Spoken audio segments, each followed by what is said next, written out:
Well, that's exactly right. Everybody's been taught that varicose veins, they don't look good, you want to do something about it, but they actually could be a signal for a bigger problem. So the folks here at the Coastal Vein Vascular Institute want to help you take your first step to not just looking better, but really feeling better. So I'm here with vascular and interventional specialist, Dr. Doug Gessner, and physician assistant, Crystal Boatwright. Thanks so much for having us today. Thank you for being here. And Doctor, good to see you. This is really a bigger issue than just, I want to look good in my shorts and, excuse me, my high heels. It really could be an underlying health problem that you really say people need to get addressed. It could be dangerous. That's right.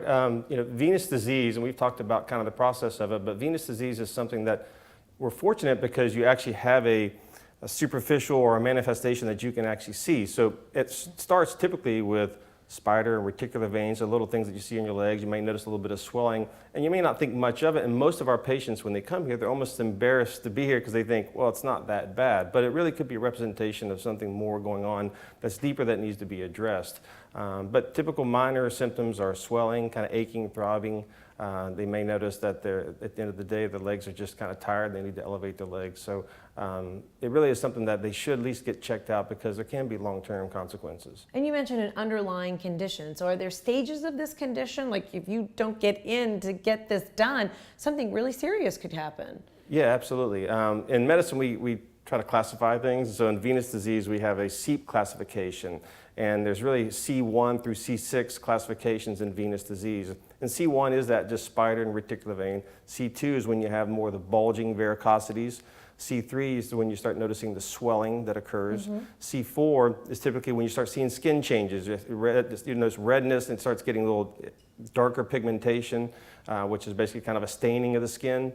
C5 is where you actually start seeing that changes with some ulcers or some wounds develop, and then C6 is when you have like active ulcers that just don't heal. Wow, I never even thought of it getting that severe. And what if you've had treatment before though, Crystal, and you're starting to see something come back? I think people are like, well, I've already dealt with it. I guess I'm just stuck with it. Well, early treatment is what we recommend to all of our patients. Just as Dr. Gessner said, there's a classification. So patients usually start to notice, aching that only occurs when they're really active, but then that aching and those symptoms will actually increase to becoming more constant and interfering with activities.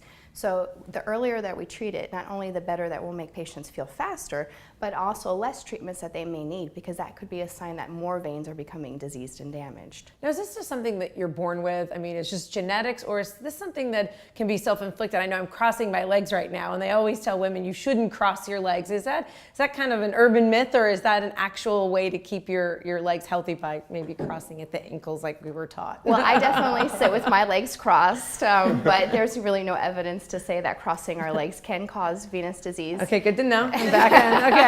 But I do sit with them crossed at the ankles.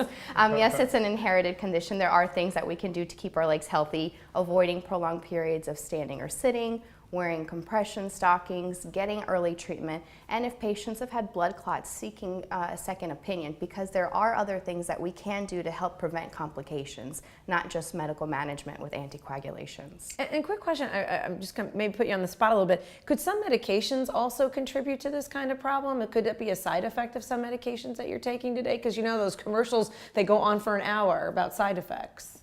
Not many medications really have any significant side effects that would lead to venous disease. Oh, that's good to know. Okay, now let's talk about for folks who, like you said, maybe they feel like it's cosmetic and they're kind of embarrassed to come in. But what if somebody's out there listening and they think, oh my goodness, I'm starting to experience some of those symptoms?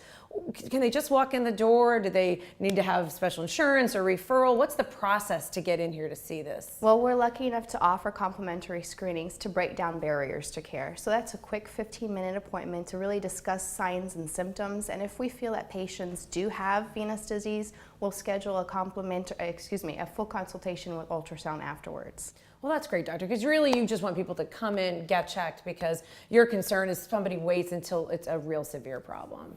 Awareness is the key. I mean, I like to tell patients it's like having high blood pressure or hypertension. If you don't address at a young age, there are consequences to that down the road. And as far as venous disease, something that we can manage easily at an earlier stage. But if you wait too long, the consequences of that venous disease and the treatment become much more complicated. Well, thank you both so much. I think this is really important. I think most people just think it's cosmetic. I don't think they really appreciate the health concerns that can come along with it. And of course, we want to give a special thanks to the Coastal Vein Vascular Institute for sponsoring this segment. And for more information or to schedule your complimentary vascular health screening, please visit CoastalVain.com or give them a call at 904-660-2330. Guys, such important information. I'm going to send it back to you in the studio now.